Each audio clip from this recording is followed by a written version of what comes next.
بسم اللہ الرحمن الرحیم۔ السلام علیکم ورحمۃ اللہ وبرکاتہ۔ اصحاب کہف کون ہیں؟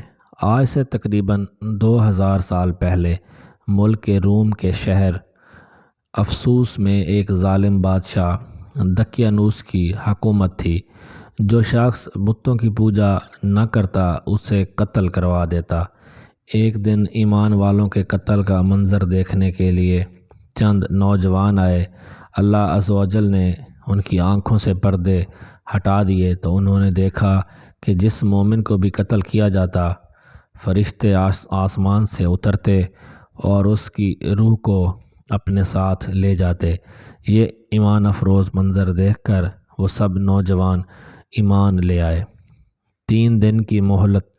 بادشاہ دقیانوس کو سفر پر جاتے ہوئے اس بات کا علم ہوا تو اس نے انہیں 3 دن کی مہلت دی کہ میرے واپس آنے تک ایمان سے پھر جاؤ ورنہ تمہیں قتل کر دیا جائے گا۔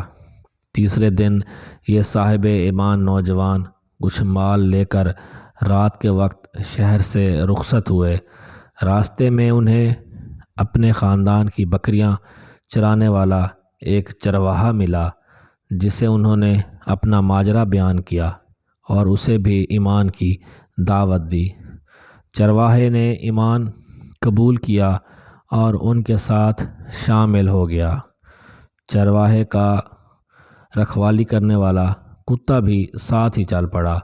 یہ سب سفر کرتے کرتے صبح کے وقت شہر سے تقریباً 6 میل دور ایک غار میں پہنچے اور کھانا کھا کر سو گئے۔ یہی وجہ ہے کہ انہیں اصحاب کہف یعنی غار والے کہا جاتا ہے۔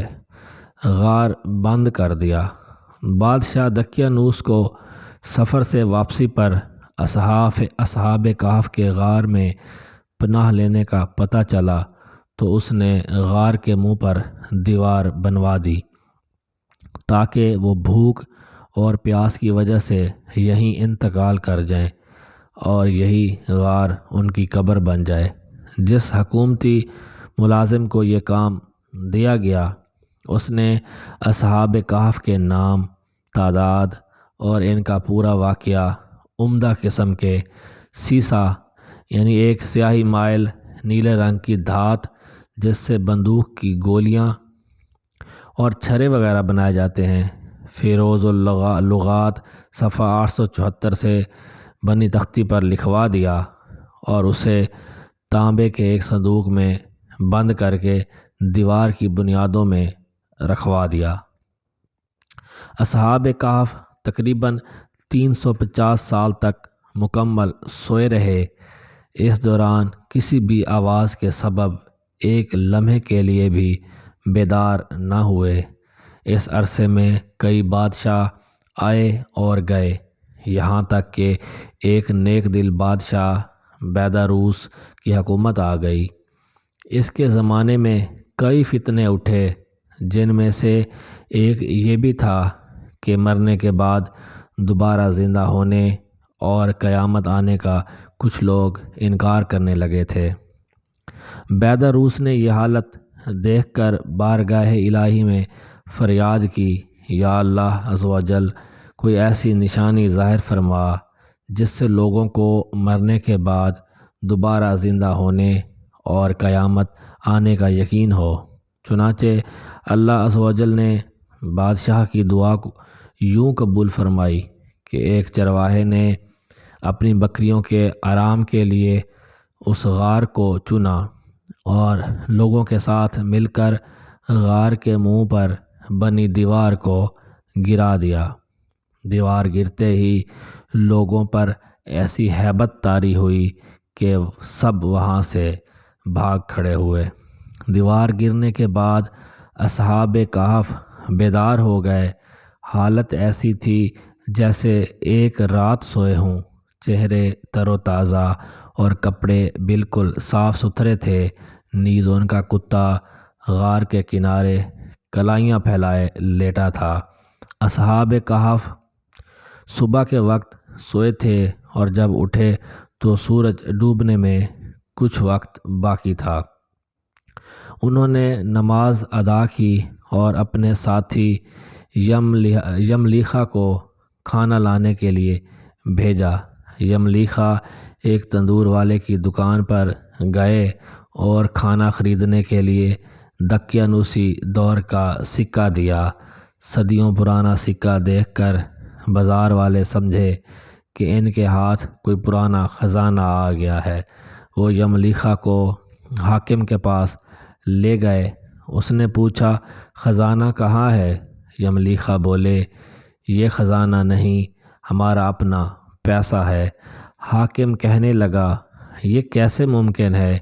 یہ سکہ 300 سال پرانا ہے، ہم نے تو کبھی یہ سکہ نہیں دیکھا۔ یملیخا بولے، دقیانوس بادشاہ کا کیا حال ہے؟ حاکم بولا، آج کل اس نام کا کوئی بادشاہ نہیں ہے۔ سینکڑوں سال پہلے اس نام کا ایک کافر بادشاہ گزرا ہے۔ یملیخا نے کہا، کل ہی تو ہم دقیانوس سے اپنی جان بچا کر غار میں چھپے تھے۔ آئیے میں آپ کو اپنے ساتھیوں سے ملواتا ہوں۔ حاکم اور کئی لوگ غار کی طرف چل پڑے۔ غار میں موجود اصحاب نے جب لوگوں کی آواز سنی تو سمجھے کہ یملیخا پکڑے گئے ہیں اور دقیانوسی فوج انہیں بھی پکڑنے آ رہی ہے۔ یملیخا نے غار میں پہنچ کر ساتھیوں کو سارا ماجرا بتایا۔ حاکم نے غار کے کنارے صندوق دیکھا تو اسے کھلوایا۔ اندر سے تختی ملی جس پر اصحاب کہف کا حال لکھا تھا۔ حاکم نے یہ خبر بادشاہ بیداروس تک پہنچائی۔ وہ بھی آ گیا اور اس نے اصحاب کہف کا حال دیکھ کر سجدہ شکر ادا کیا کہ اللہ عز و جل نے مرنے کے بعد زندہ ہونے اور قیامت کا یقین دلانے کے لیے نشانی عطا فرمائی۔ اس کے بعد اصحاب کہف غار میں آ کر سو گئے اور ان کی روح قبض کر لی گئی۔ اگر ویڈیو اچھی لگے تو لائک کر دیں اور چینل کو سبسکرائب کر لیں۔ شکریہ۔